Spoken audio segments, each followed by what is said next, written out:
This is a mystical story about a magical circus. Not the kind of magic that involves pulling rabbits out of hats, but the kind where individuals' inner talents manifest into genuine magical abilities, known as sparks. These performers, these sparks, choose to use their gifts not for conquest, but to inspire and bring joy to those who need it. But it's not all whimsy and light.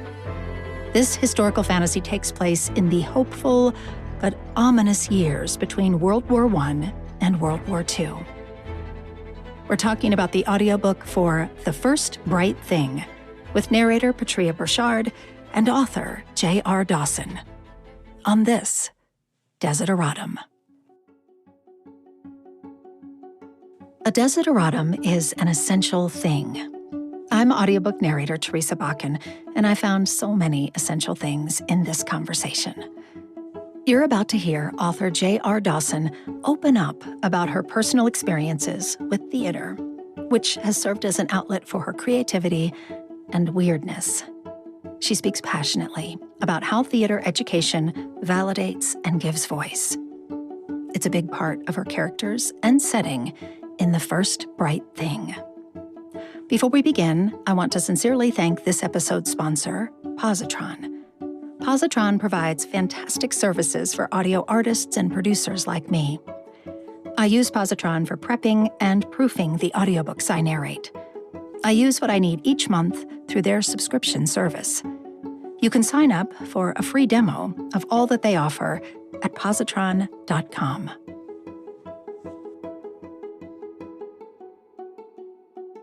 Hope you can hear me. Yeah. Okay, good. That's narrator Petrea Burchard, checking her audio.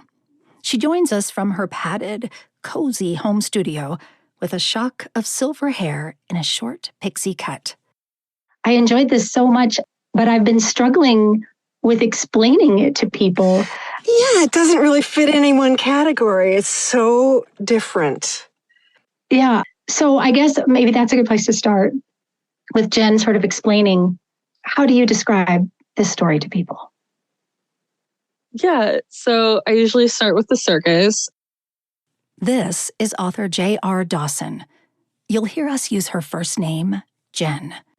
Her Zoom screen shows us she's on a deep, cushioned couch that makes her look small, and she's tied her thick brown hair back to fit under her headset.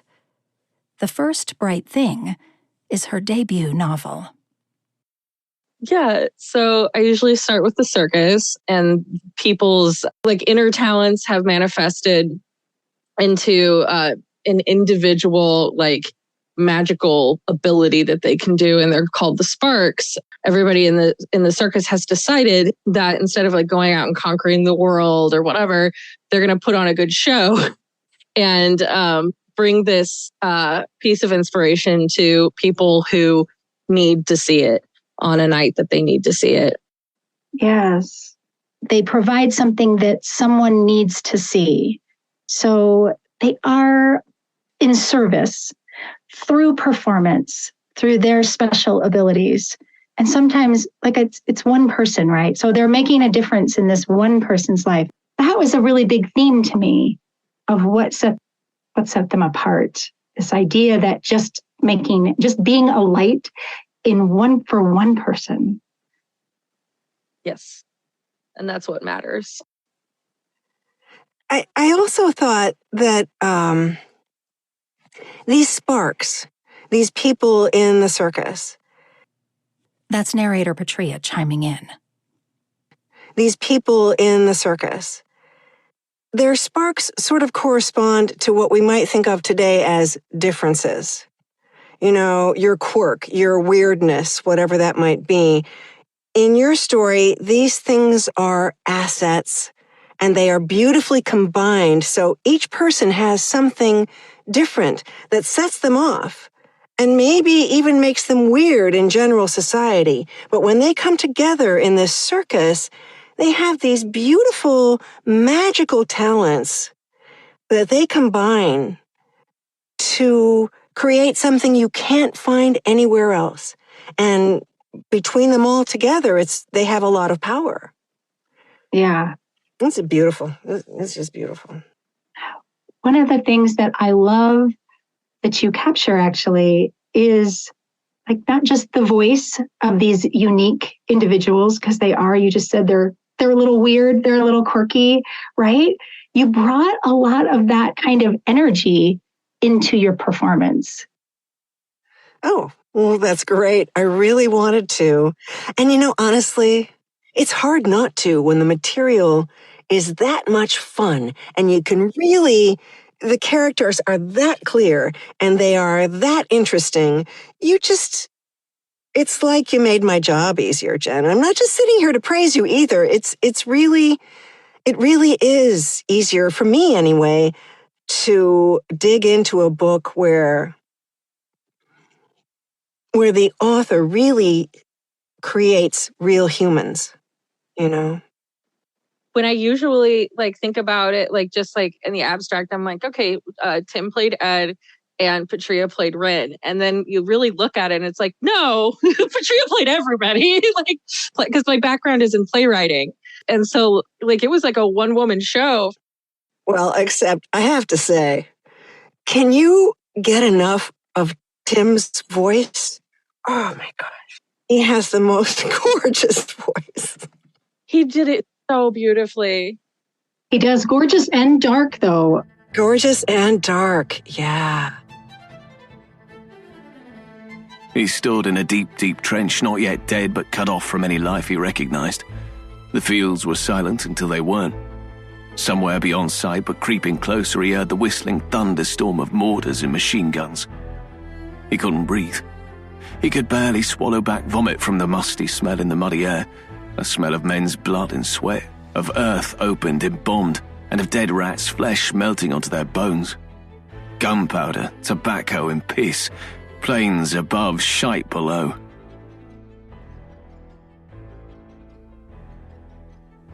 And that's Tim Campbell. He has narrated over 800 titles. He has won or been nominated for almost every major award in the audiobook industry, including a 2018 Audie. He has lived and trained in the UK and Germany, and he narrates as both an American and, as you just heard, as a Brit. In this audiobook, he plays the circus king, a complicated and dark figure. But Jen has written all her characters with darkness and light. Like even if we just take Rin, who Jen was saying, she's kind of your main character, she suffers and struggles and has a dark past that we sort of slowly learn about as we're listening longer and longer. And I don't know, even her physical being, right? Jen lets her age very creaky and Yeah. I don't know, there were a lot of physical cues for you to work from, I guess.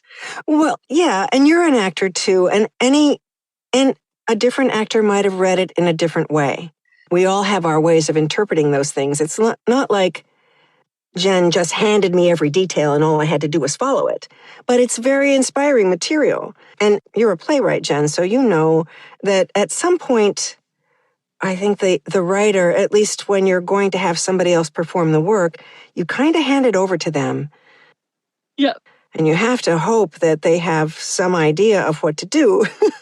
But that's where it kind of becomes greater than the sum of its parts. Yes.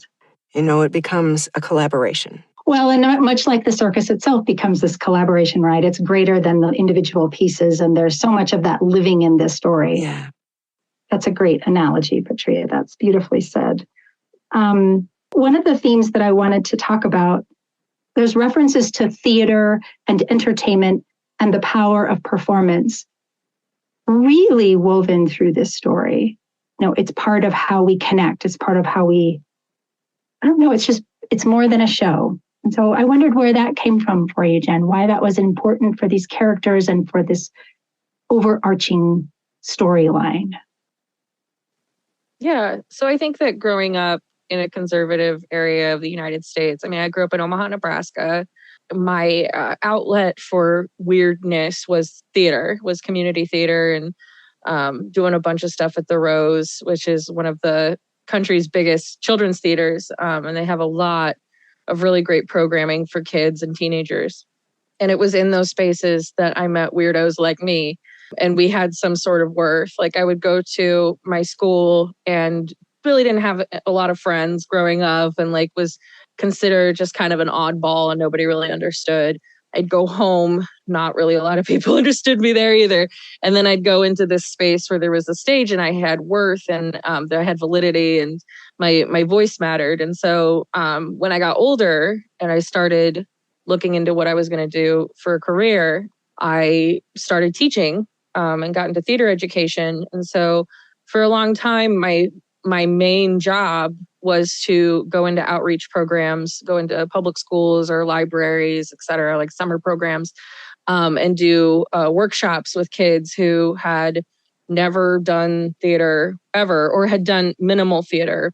I was always blown away as to how much it mattered to me and to the kids and to the parents and to the audience. And I think that that's really where theater's power is in that educational aspect, and teaching kids and people who feel like maybe they're a weirdo how to make their voice, not how to make their voice matter, but that their voice does matter. Yes, isn't that such a funny byproduct, right? Of getting up and pretending to be someone else somehow helps you tap in to who you really are. Yes. Oh, for sure. Well, I want to mention from the storyline that we're sort of bookended by World War I and World War II looming.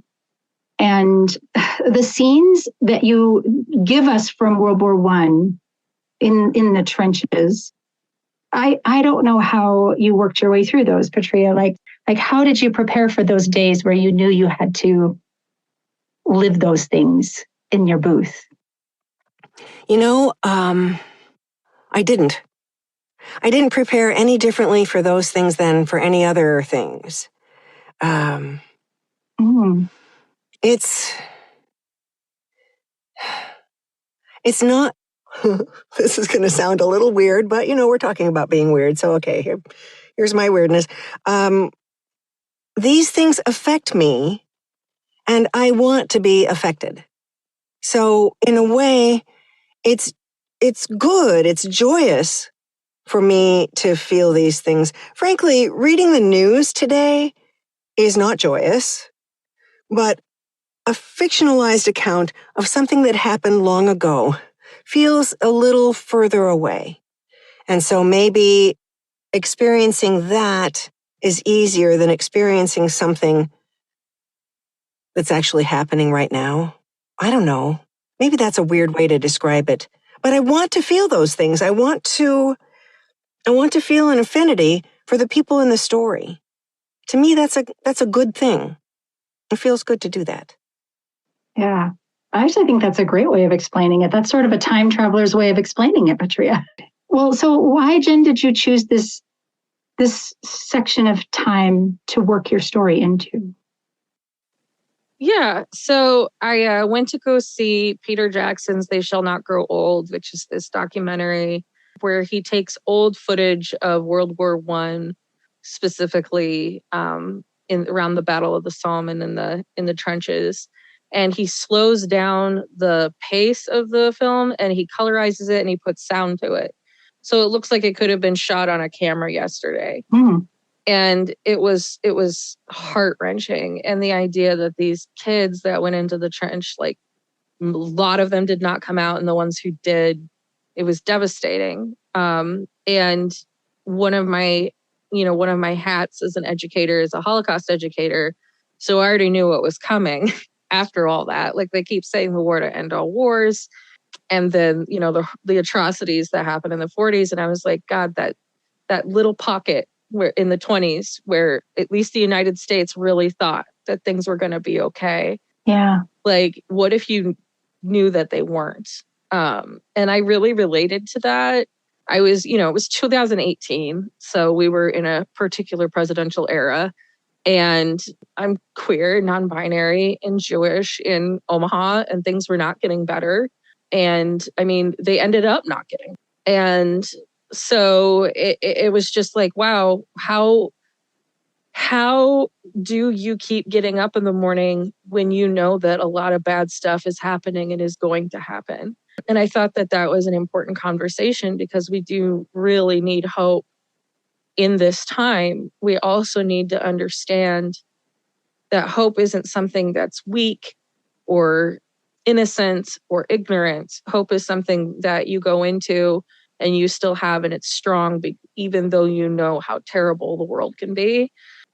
And so for me, it was really important to show those bookends because I don't think a lot of people in the United States know how bad Hiroshima was.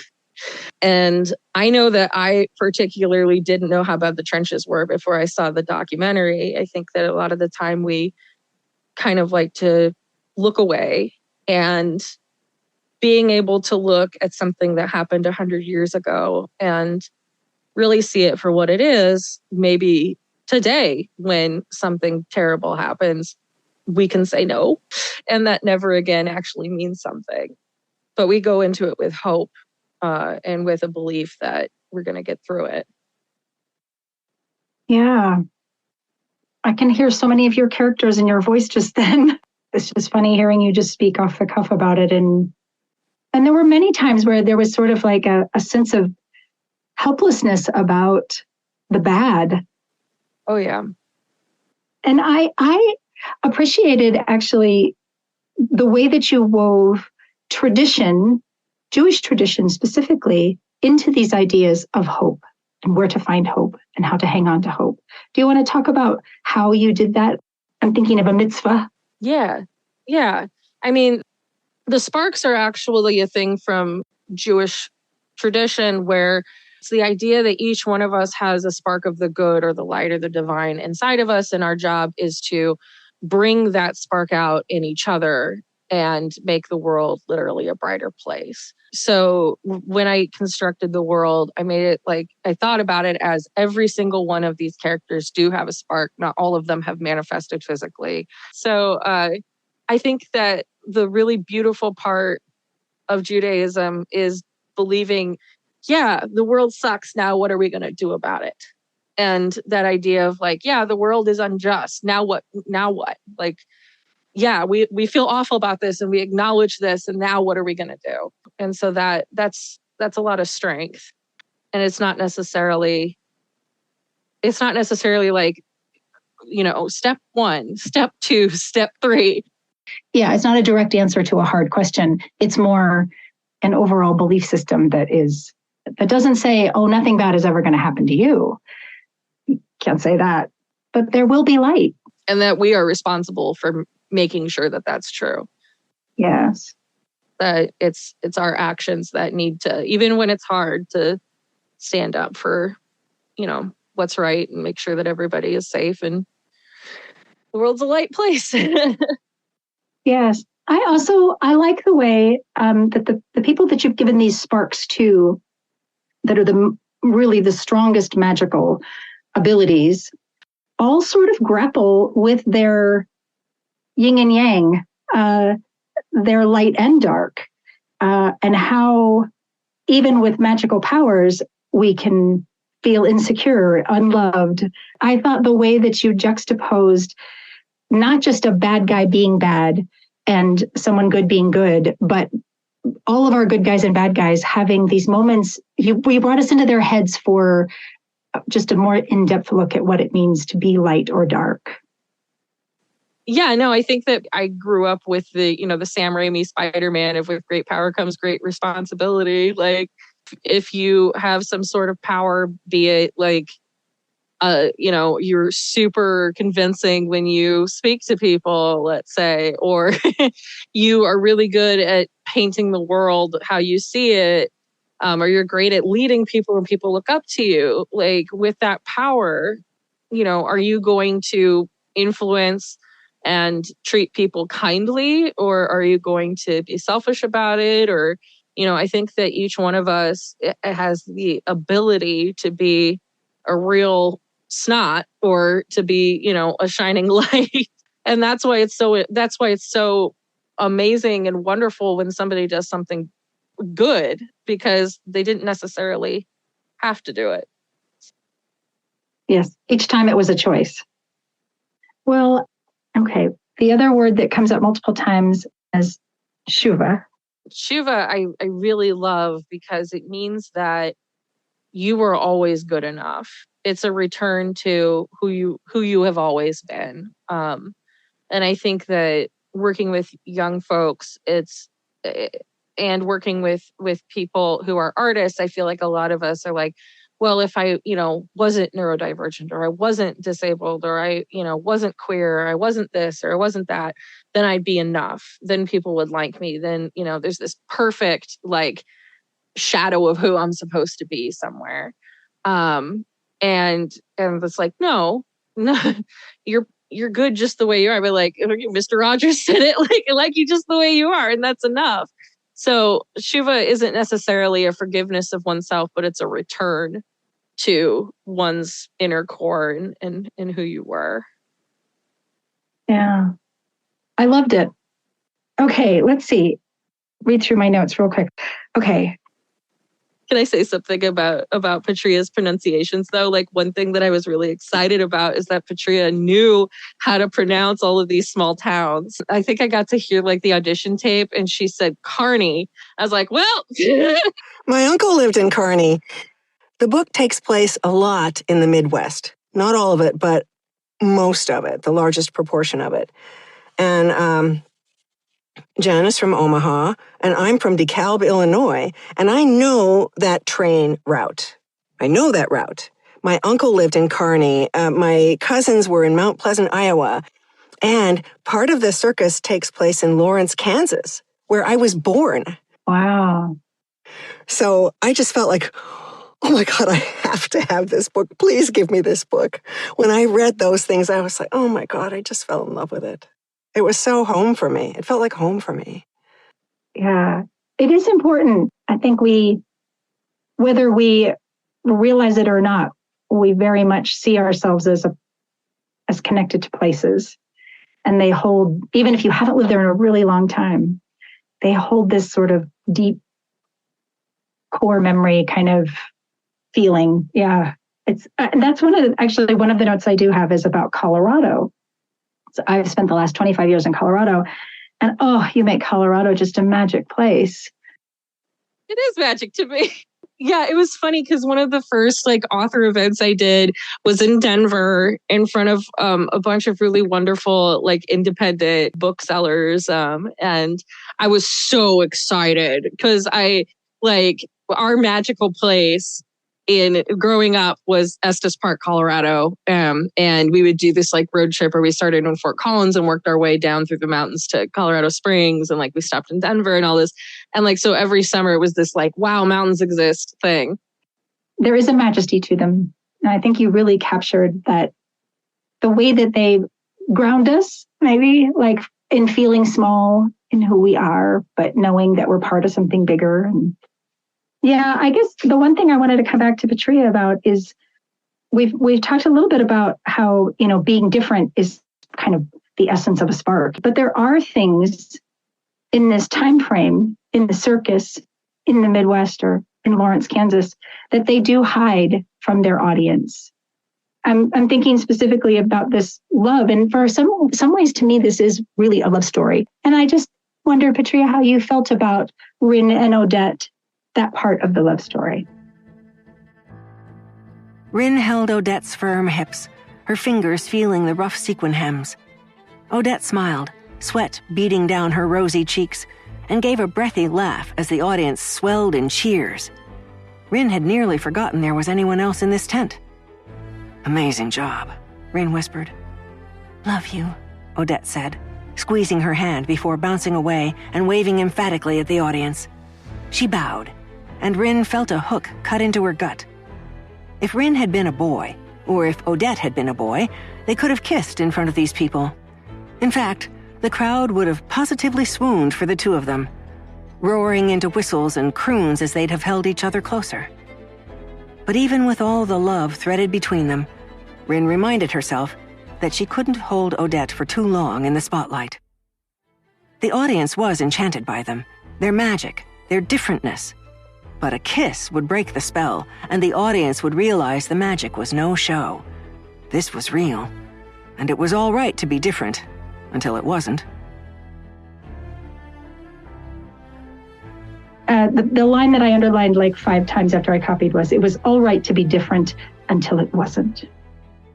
That's a timeless thing right there. Yeah, especially working like in children's theater. This is Jen chiming in.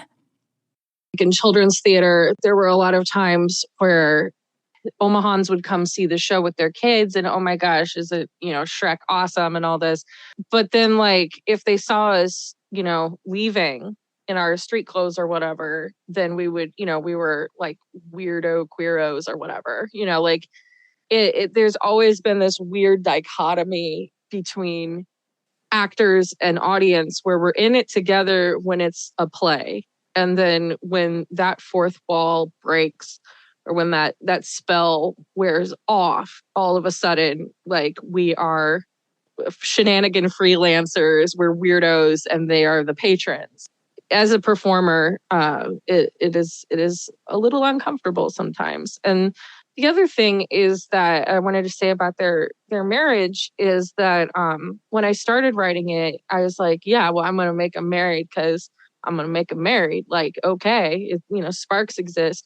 But the more of the research that I did, the angrier I got, because the 20s were actually, in some ways, the 20s were before the Lavender Scare.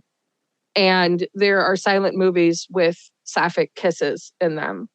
Like, there were people who were out and queer in the United States. And we see it again, like, in the 60s and 70s, like there's this massive like roller coaster that happens of, there is a queer culture.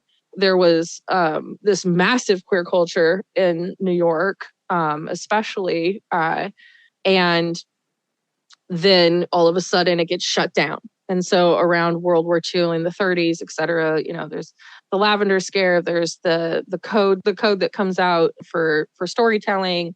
And then we have, in the 80s, we have an entire generation that's just lost.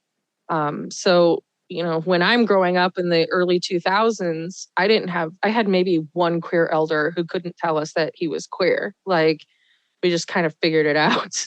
But like, it was just like, well, there are no queer adults. And so that's why it's so important now, like, that as a queer elder, I guess I'm a queer elder now at age 36.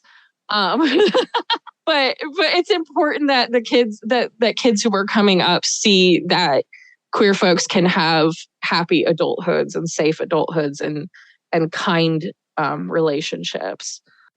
Something else I noticed also when I was reading your book, first before I started narrating it, I think I had already seen your picture on social media or something, and I knew that you were not 60 or 80. You were not an elder looking back. You were a young person. And I'm 30 years older than you, and I have seen these arcs, these push and pull from left and right, and you are absolutely right. It seems like we get it, and then we lose it, and then we get it again, and then we lose it. And these cycles have always gone on, and they always will. And I think in the long term, there is progress. But I have 68 years to look back on where I can see that progress. And you don't, but you see it anyway. That's the amazing thing. You have this mature outlook that is so wise. That arc between World War I and World War II, the way you saw it, the way you depict it in the book, is just outstanding. It's just so insightful and beautiful. Really terrific. That means a lot. That was one of the first things that I wanted to do, though, with the book, is have a protagonist, have somebody who was super strong and a woman and not 25. I thought that I was hitting 30 around the time that I started conceiving this, which is a drop in the bucket when it comes to your entire life. But it was this weird like transition of, oh, I'm not a kid anymore. And especially with my crotchety old body, I have certain disabilities. And so I was like, oh, this is going to get worse. Great. So the idea of like, okay, I can't look at Disney princesses anymore. I can't look at, Meg from Wrinkle in Time anymore.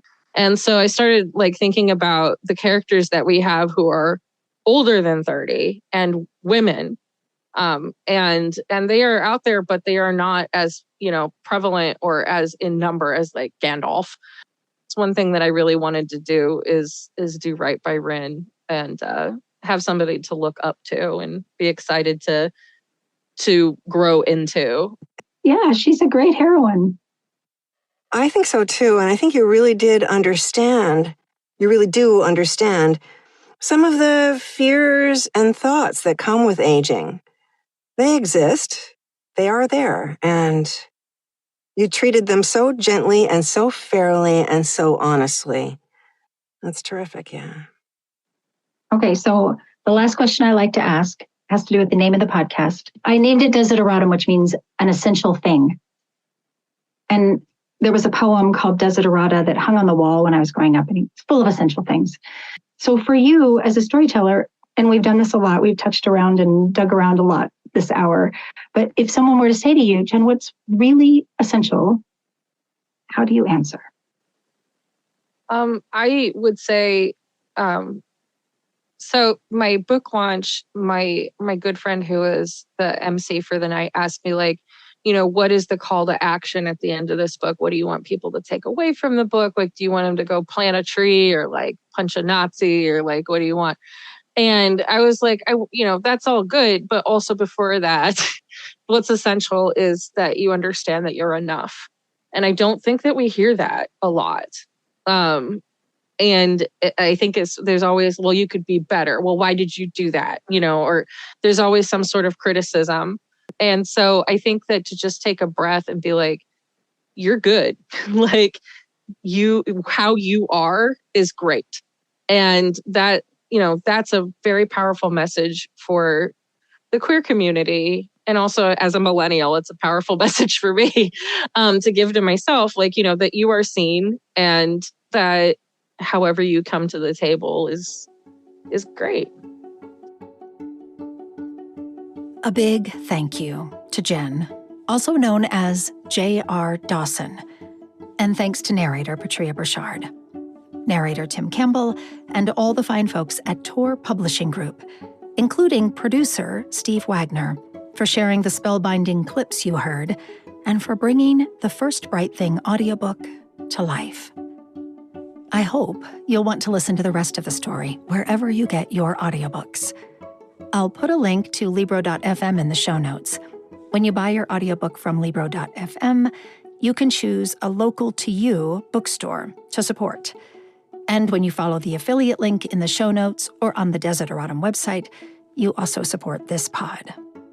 Another big thank you to Positron for helping to make this episode possible by sponsoring Desideratum Podcast Productions. It's 2024, and this is Desideratum's 4th season. There are some exciting episodes on the way. I've partnered with Denver Community Media to produce a series with author Sylvia Pettum about her book, In Search of the Blonde Tigress, the untold story of Eleanor Jarman. It's a story about a woman who got caught up in a Chicago crime spree. She went to prison, convicted as an accomplice to murder, only to escape and live out her life as America's longest-running female fugitive. Her compelling story is coming soon on Desideratum. Thanks for listening.